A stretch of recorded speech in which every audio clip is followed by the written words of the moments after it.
written. It was so-called written by a guy by the name of Willie Lynch. Have you ever heard of Willie Lynch? Yes. Right. Well, in reading this letter, it made so much sense to me how something like this could affect black people. I mean, in the letter it stated that the slave owner, what he would do to break down the family unit amongst black slaves was take all of the black males out of the congregation with them and put them in front of the congregation, but take the most unruly male, the one who wanted to be free, and literally pull him apart, rip him apart alive, and then tell the women and the children, you see these men? These men can do nothing for you. So whenever you need something, you don't go to these sorry men, you come to the slave master. And I think that ideology, which was used to control slaves, has been permeated on the American people. Now it's not just black people who are now slaves, it's all of us who are slaves to the system. And basically the system wants to break down the family so that we depend on government more and more and more. And now the government intervenes in all of our lives, regardless to what it is. And I really think that I commend, like, my mother was a very powerful woman. She was backbone to my family.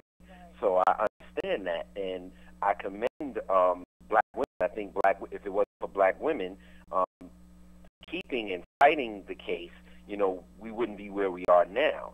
But at the same time, I think we need to readdress the fact that we were never deprogrammed as a people, not only from slavery, but from the lack of civil rights. Remember, we just got the right to vote in 1965, and now they're talking about taking that right away, or we have to extend the Voting Rights Act. I mean, there's so many variables that we as people of color have to, go through. That even the question of this: are women too dependent, or are women too independent, or are men too dependent? It's like it's almost trivialized because there's so many things that we haven't addressed. Okay. Well, thank and you for this, calling. you understand what I'm saying? I do. Thank you for calling. I appreciate that. Thank you. No problem.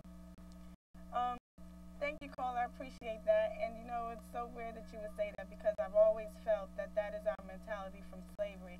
That because families were broken up during slavery, that mentality has pretty much manifested into our lives to this very day. So believe me, I truly understand where you're coming from. And I also agree with you as well as the government, and how it pretty much, and how a lot of us have probably come to pretty much depend on the government for certain things, or the government has definitely targeted us. Totally feel that the government has pretty much targeted us. So I do agree with what you're saying. I do understand everything that you're saying, because that is definitely the way that I feel as well. But I will say this: what about now? What about the changes that can happen now, so that the nation will change its course? So men won't see women as being too independent, and women could start pretty much gaining respect from men, so that they can get out there and become the providers that I think that they're supposed to be. And there were some strong families during slavery times, the ones that were together. A lot of men held their families together during slavery times. So let me take this next call and see what they have to say. Thank you, call. I appreciate that call. Hello? Hello? Yes. Hi, how are you? Fine, how are you? I'm okay. I haven't seen your show in a while, but I would like to say you look very nice now. Your skin is more clear and you changed your hair. But it's not you look was it before, but you look so much nicer right now. No, you look nice. Something happened. Maybe you're in love. No. Something happened, but you look very pretty now, very fresh. But we're going to go to the subject, right? Now, men doing their job, all this stuff. This guy, he just called, right? I'm from Brazil. I'm very tired of a lot of the black guys from America always talking this shit about slavery. They always bring it up. So fucking what? They had slavery in Africa, they had slavery in Jamaica, slavery in Brazil. How many fucking years you gonna make a slavery and what the white man do to you the excuse for everything? Because the shit that he do, black man, he do the women and we still come out. They be single mothers. They get on their job. They hustle. They do what they have to do.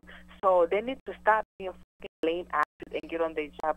You know what? That's not my problem because I don't talk to black guys. I call to talk to you because you're a pretty girl. I think you should stop dating black men. Okay. Thank you for that call. Okay? Thank you. I appreciate that call. Thank you. Okay. Well, thank you, call. I appreciate that. Thank you for the compliments. I appreciate that. Another thing